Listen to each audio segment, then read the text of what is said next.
歡迎返到嚟 The Personal MBA，今日第六課，我哋係講 LRISE 嘅22條行銷不變法則。上堂我哋講 The E-Myth Revisit，講到一個好殘酷嘅事實，就係冇系統你就會被生意困住。但係其實就算你有系統，其實都唔夠，因為市場根本唔記得你嘅系統咧就會變得係自我娛樂嘅啫。今日我哋講 marketing，首先要糾正一個錯誤嘅觀念，你以為 marketing 係宣傳廣告咁簡單咩？其實一啲都唔係，marketing 唔係廣告或者宣傳，唔係你做得更好就可以。marketing 係搶客戶嘅心智，即係話要客戶記得你。市場其實唔需要產品戰嘅，市場係需要心智戰。咁第一部分呢本書呢就講咗其中一樣嘢，市場其實唔需要記住第二名，因為其實冇人會記得第二名係邊一個嘅。最主要一句說話，市場淨係記得第一個入腦嘅名啫。即係話嗰一個產品唔需要係最好，唔需要最努力，佢只係需要好多人記住就得噶啦。你諗下，你知唔知第一部智能電話係邊一個發明噶？知唔知第一個搜尋引擎係乜嘢？對你嚟講，第一個嘅印象咖啡品牌係乜呢？市場運作其實好懶嘅，人腦呢唔需要去比較10幾個嘅產品同選擇，人腦只會捉住一個標籤。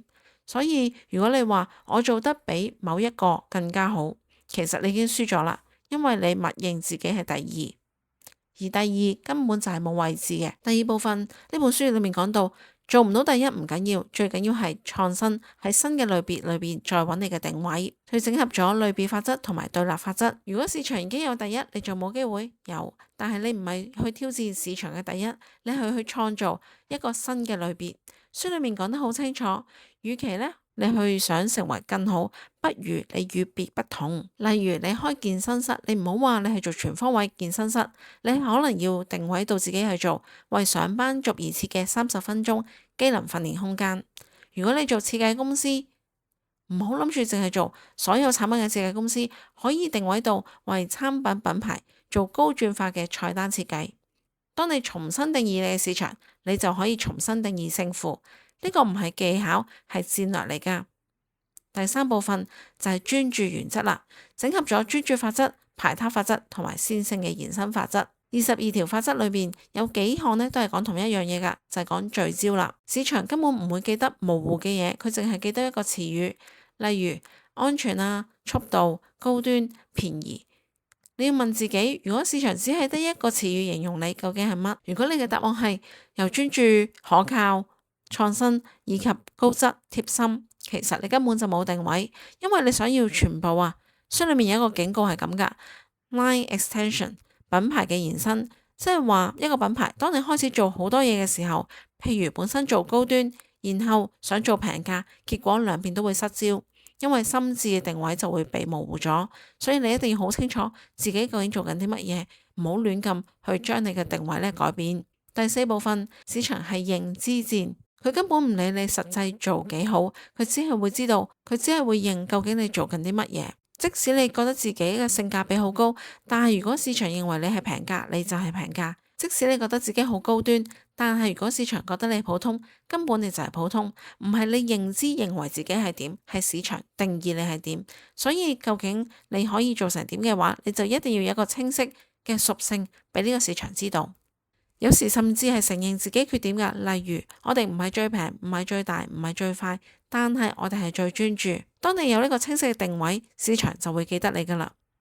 第五部分呢係講資源同現實，書嘅後半段呢其實講得好實際㗎。marketing 唔係幻想，你會有資源去支撐你嘅定位。好多公司呢一成功咗之後呢就開始自大啦，擴張得好快，亂咁延伸，結果就失焦。